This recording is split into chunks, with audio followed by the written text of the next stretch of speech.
Andhra Pradesh IT Panchayati Raj గ్రామీణాభివృద్ధి మంత్రిగా నారా లోకేష్ బాధ్యతలు స్వీకరించారు. సచివాలయం 5వ బ్లాక్లోని ఫస్ట్ ఫ్లోర్లో ఉన్న ఛాంబర్లో బాధ్యతలు చేపట్టారు. పలువురు మంత్రులు, నేతలు లోకేష్కు శుభాకాంక్షలు తెలియజేశారు. టీటీడీ నుంచి జేఈఓ శ్రీనివాసరాజు ప్రసాదం అందజేశారు. బాధ్యతలు చేపట్టిన వెంటనే 3 ఫైళ్లపై సంతకాలు చేశారు లోకేష్. ఏపీ వ్యాప్తంగా ఎల్ఈడీ బల్బుల ఏర్పాటుపై తొలి సంతకం చేశారు.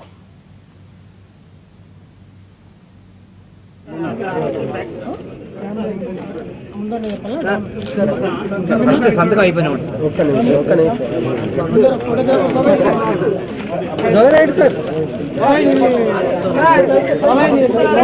అన్న కొంచెం వెనక్కి రండి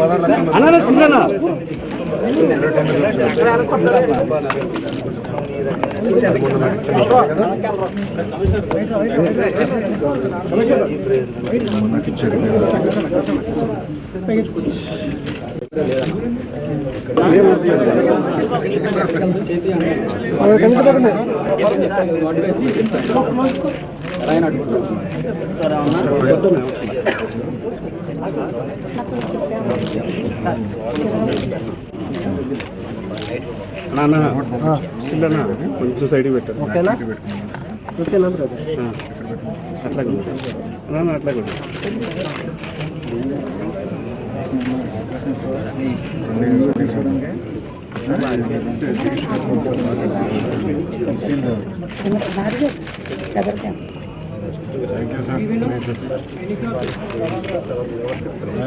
బ్యాలెన్స్ చేశారు.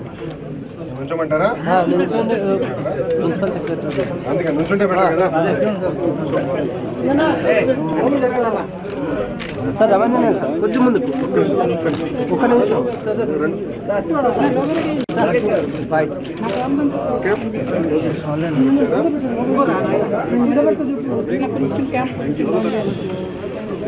సార్ చైర్మన్ సార్ లోకేష్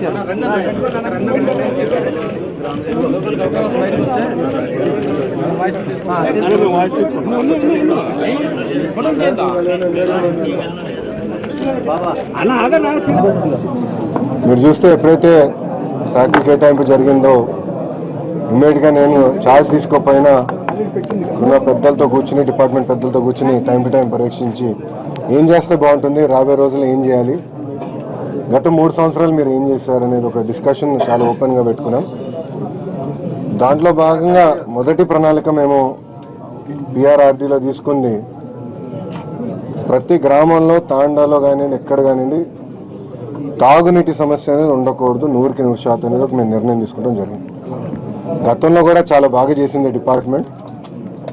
ఈసారి నేను కొంచెం టెక్నాలజీ తీసుకొచ్చి, ట్రాన్స్పరెన్సీ తీసుకొచ్చి ఏ తాండాలో కానివ్వండి, ఏ గ్రామంలో కూడా తాగునీటి సమస్య ఉంటే ఒక యూనిఫైడ్ కాల్ సెంటర్కి ఒకే ఒక నంబర్కి ఫోన్ చేసి ఆ నంబర్ ద్వారా వాళ్ళకి తాగునీటి సమస్యను పరిష్కారం చేసే బాధ్యత ఈరోజు మేము శాఖ ద్వారా తీసుకుంటాం జరుగుతుంది. దాంట్లో భాగంగా మీరు చూస్తే నేను 3 ఫైల్స్ పైన తొలి సంతకం పెట్టడం జరిగింది పిఆర్ఆర్డీ పైన. మొదటి ఫైల్లో నరేగాలో ఎవరైతే కార్మికులు పనిచేస్తున్నారో దాదాపు 30 లక్షల మందికి, అంటే 29 లక్షల పైసలు, 30 లక్షల మందికి 50 రోజులు కానీ ఎక్కువ పనిచేసిన వాళ్ళకి 30 లక్షల మందికి ఈరోజు ఒక ఇన్సూరెన్స్ స్కీమ్ ఏర్పాటు చేస్తున్నారు. యావత్ భారతదేశంలో ఎవరు చేయలేదు. ఇది తెలుగుదేశం పార్టీ ప్రభుత్వంలో జరుగుతుంది. ప్రమాదపు శాతం వాళ్ళు చనిపోతే 5 లక్షల రూపాయలు వాళ్ళకి, వాళ్ళ కుటుంబాలని ఇచ్చి ఆదుకోవడం జరుగుతుంది. అది కాకుండా డిసేబిలిటీ ఉంటే, అంటే ఒక చేయి పోయినా, ఒక కాలు పోయినా యాక్సిడెంట్ వల్ల ఇంకొక అది కూడా 5 లక్షలు ఇచ్చేటట్టు, అదేవిధంగా పెళ్లి అవుతే 10,000 రూపాయలు ఇచ్చేటట్టు, మెటర్నిటీ బెనిఫిట్ ఒక 20,000 రూపాయలు ఇచ్చేటట్టు, హాస్పిటలైజేషన్ అంటే ఏదో కారణాల హాస్పిటలైజేషన్ అయితే 3,000 రూపాయలు ప్రతి నెల 3 నెలలకి, అంటే దాదాపు 9,000 రూపాయలు ఇచ్చేటట్టు, ఒకవేళ ఒక వ్యక్తి చనిపోతే 20,000 రూపాయలు అంతిమ క్రియలకి అయ్యే ఖర్చులు ఏదైతే ఉంటున్నాయో 20,000 రూపాయలు ఇచ్చేటట్టు. అది కాకుండా మా నాయకుడు పదే చెప్తున్నాడు, స్కిల్ అప్గ్రేడింగ్ చేయాలి కార్మికులకి. మట్టి పనులే కాదు, ఇంక వేరే కార్యక్రమాలు కూడా చేయాలనేది మా అధ్యక్ష గారు పదే చెప్తాం జరుగుతుంది, ముఖ్యమంత్రి గారు చెప్తాం జరుగుతుంది. దాంట్లో భాగంగా స్కిల్ అప్గ్రేడేషన్కి 7,000 రూపాయలు ఇచ్చి, స్కిల్ అప్గ్రేడేషన్ కోర్స్కి ఏదైతే ఖర్చు అవుతుందో 7,000 రూపాయలు ఇచ్చి, ప్రతిరోజు 300 రూపాయలు ఇచ్చి స్టైఫండ్ కూడా ఇస్తాం జరుగుతుంది. అంటే భారతదేశంలో ఏ ప్రభుత్వం చేయని విధంగా ఈరోజు తెలుగుదేశం పార్టీ ప్రభుత్వం ఈ కార్యక్రమం చేపడుతుంది. అదే కాకుండా మీ అందరికీ తెలిసిందే, మన అధ్యక్షుడు గారికి ఎల్ఈడి లైట్స్ అనేది చాలా ఇంపార్టెంట్ సబ్జెక్ట్. ఎనర్జీని మనం వేస్ట్ చేసుకోకూడదు. ఈ హై కన్జంప్షన్ బల్బులు ఏదైతే ఎల్ఈడి లైట్లు పెడితే గ్రామ పంచాయతీలో కూడా ఎక్కువ ఖర్చు అవుతుంది, విద్యుత్ ఖర్చు తక్కువ అవుతుందని ఒక ఆలోచనతో అధ్యక్షుడు గారు ముఖ్యమంత్రి గారు ఉన్నారు. దాంట్లో భాగంగా ఆల్రెడీ పైలట్ ప్రాజెక్ట్ చేశారు డిపార్ట్మెంట్ వాళ్ళు. 450 గ్రామాల్లో టోటల్ ఎల్ఈడి లైట్లు పెట్టడం జరిగింది. ఇప్పుడు 12,900 గ్రామాలు ఏదైతే పెండింగ్ ఉందో 100% ఎల్ఈడి లైట్లు రాబోయే 2 సంవత్సరాల్లో మేము చేపడతామని రెండో ఫైల్ కూడా మేము సంతకం పెడతాం జరిగింది. దాదాపు ఈ ప్రాజెక్ట్ 1000 కోట్లు ఖర్చు అవుతుంది. దీంట్లో కేంద్ర ప్రభుత్వం సహకారం చాలా కావాలి, అది కూడా నేను మీకు చెప్తాను జరుగుతుంది. సాలిడ్ వేస్ట్ మేనేజ్మెంట్ కూడా 660 గ్రామాలకి ఇప్పటికీ మేము హ్యాండిల్ చేసాం. దాంట్లో భాగంగా మిగిలిన 12,000 గ్రామాలు 12,900 గ్రామాలు కూడా సాలిడ్ వేస్ట్ మేనేజ్మెంట్ కూడా ఒక పకడ్బందీగా చేసేటట్టు ఒక ఆలోచనలో ప్రభుత్వం ఉంది. ఇది స్వచ్ఛ భారత్ కాకుండా సెక్రటరీ గారు చెప్తున్న స్వచ్ఛ భారత్ ప్లస్ అని. ఏంటంటే మరుగుదొడ్లే కాకుండా గ్రామంలో కూడా అభివృద్ధి ఉండాలి.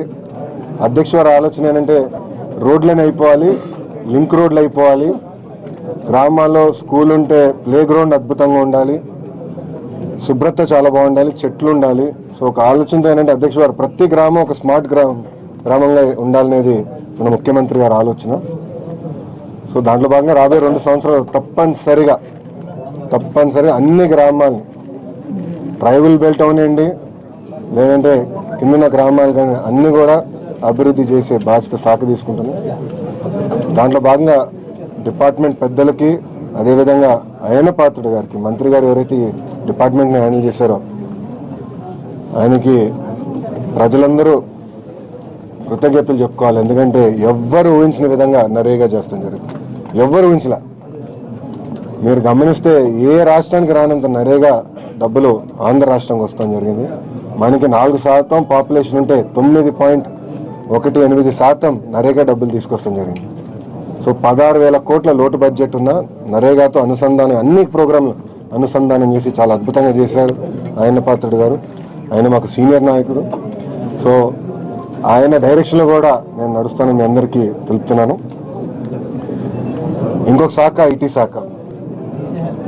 చాలా మంది నాకు చెప్పారు ఐటీ శాఖ తీసుకోదని, ఎందుకంటే చాలా కష్టాలు ఉంటాయి, అంత తేలిక గౌదో. మన రాష్ట్రంలో ఏం లేదు. మీరు అమరావతి చూస్తే ఇప్పుడు అంతా పొలాలే, చుట్టుపక్కల సమస్యలు చాలా ఉన్నా.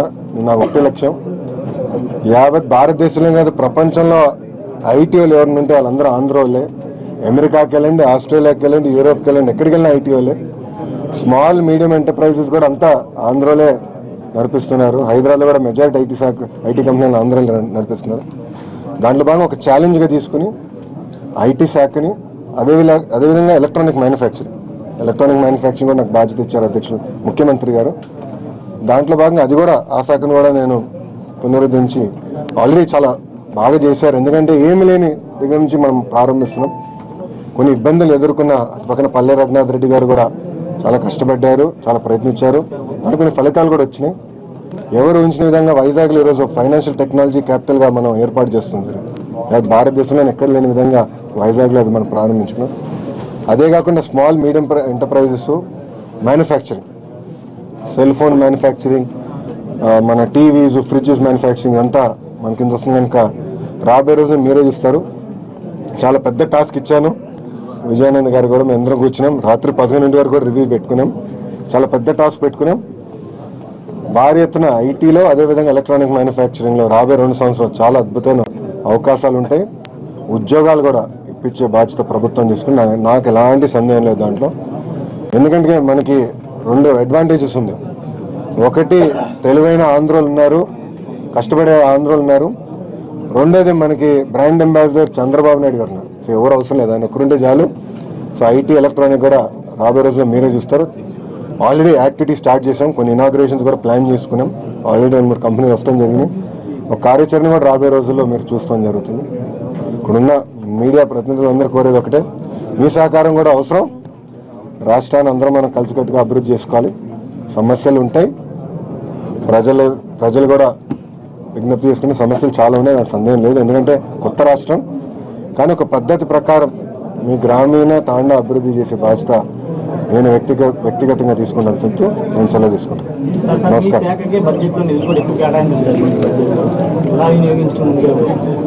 నేను ఇంకా ఛార్జ్ తీసుకోలే, ఇప్పుడే తీసుకున్నా ఛార్జ్. అదొకసారి నేను రివ్యూ చేస్తాను.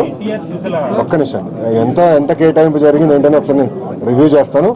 తప్పనిసరిగా అది ఎట్లా మన కేటాయింపులు కూడా ఎక్కడైతే అవసరం ఉందో నేను కేటాయించే బాధ్యత నేను తీసుకుంటాను. నాకు సందేహం లేదు. ఒక్క నిమిషం.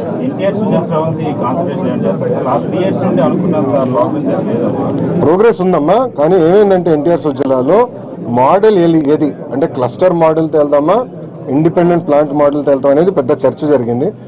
దాంట్లో భాగంగా నాకు తాగునీటి సమస్యను పరిష్కారం చేయాలనేది ఒక ప్యాషన్ నాకుంది. మీరు చూస్తే నేను గవర్నమెంట్లోకి రాకుండా ముందర నేను ఎన్టీఆర్ ట్రస్ట్ తరఫున కుప్పంలో సొంత డబ్బులు ఖర్చు పెట్టి ఎన్టీఆర్ సుజలో ఏర్పాటు చేసిన క్లస్టర్ మోడల్ అది బాగా సక్సెస్ అయింది, కుప్పంలో స్టెబిలైజ్ అయింది. ఇప్పుడు నేను ట్రస్ట్ కూడా ఆదేశించింది, టెక్నాలజీ అంతా మీరు ఫ్రీగా ఇవ్వండి, గవర్నమెంట్కి ఫ్రీగా చేద్దాం. సో గవర్నమెంట్ కూడా ఎట్లయితే కమాండ్ అండ్ కంట్రోల్ పెట్టినారో డ్రింకింగ్ వాటర్కి కమాండ్ కంట్రోల్ ఏర్పాటు చేసుకున్నాను, మేము డిస్కస్ కూడా చేశాం. రాబోయే రోజుల్లో చూస్తారు. ఇప్పుడు నేను చెప్పిన కాల్ సెంటర్ కార్యక్రమం ఏంటంటే షార్ట్ టర్మ్, అంటే ఈ 2 నెలలు, ఈ ఎండాకాలం మనం దాటాలి. దాని తర్వాత మీరు అన్నట్టు క్లస్టర్ మోడల్ తప్పనిసరిగా చేస్తాం, దాంట్లో అంబికట్ లేదు. మా ముఖ్యమంత్రి గారు కూడా క్లారిటీ ఉంది సార్.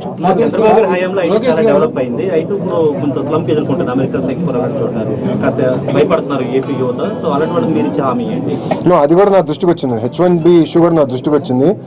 మొన్న నా దృష్టికి వస్తే నేను కేంద్ర మంత్రులతో కూడా నేను డిస్కస్ చేశాను. అది మేమే వాళ్ళ అకార్డింగ్గా మనం ఎవరైతే అమెరికా ప్రభుత్వంతో కోఆర్డినేషన్ మేము చేస్తాం. దాంట్లో అంబికట్ లేదు, జాగ్రత్తగా చేయాలి. అది కొంచెం కోఆర్డినేషన్ చేసి చేద్దాం. అంటే ఇంకా పాలసీలో క్లారిటీ రాలా, నేను స్పందించే ముందు అంటే ముందు డిస్కషన్ ఓపెన్ చేసి దాని తర్వాత ఏం చేయాలి చేద్దాం. వర్కర్స్ అందరూ కూడా అనార్గనైజ్డ్ సెక్టర్ గా ఉన్నారు. Shifting from one area to another area.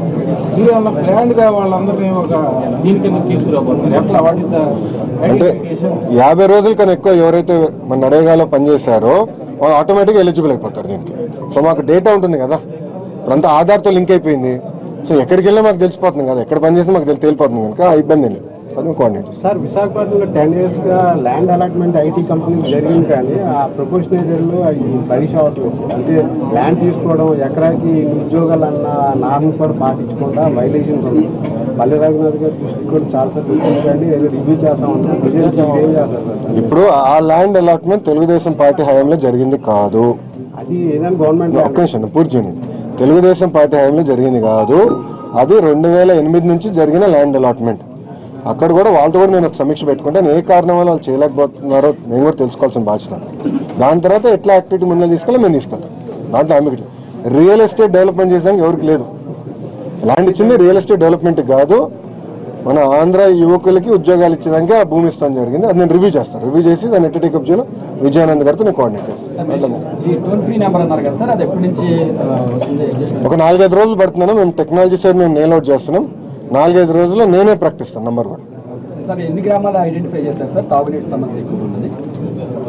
ఎన్ని గ్రామాల్లో తాగునీటి సమస్య? అది నేను రివ్యూ చేస్తున్నాను. నేను కమ్ బ్యాక్. నేను ఇంకా ఈ రోజు కదా తీసుకున్నా, కొంచెం ఒక 5-6 రోజులు టైం ఇవ్వండి.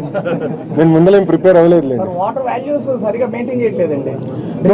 అంటే అది చర్చ ఉందండి. నేను ల్యాబ్స్ గురించి కూడా నేను డిస్కస్ చేశాను. మొదటి మీటింగ్ RWS మీటింగ్ పెట్టినప్పుడు మన ల్యాబ్ కూడా ఏంటి ఎలా ఏర్పాటు చేయాలో అది కూడా డిస్కస్ చేశాను. అదొకసారి ఒక్క నిమిషం నేను అది రివ్యూ చేసుకుని వెళ్తాం.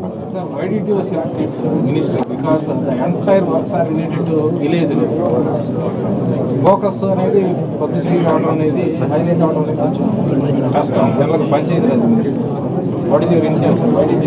నేను సెలెక్ట్ చేసింది కాదండి, మా ముఖ్యమంత్రి గారు నాకు కేటాయించిన మినిస్ట్రీ. ఆయన ఇది కేటాయించినా నేను తీసుకుంటాను, వాళ్ళ సందేహం లేదు. Okay, thank you. పెట్టట్లా మీకు పడుతున్న కెమెరా.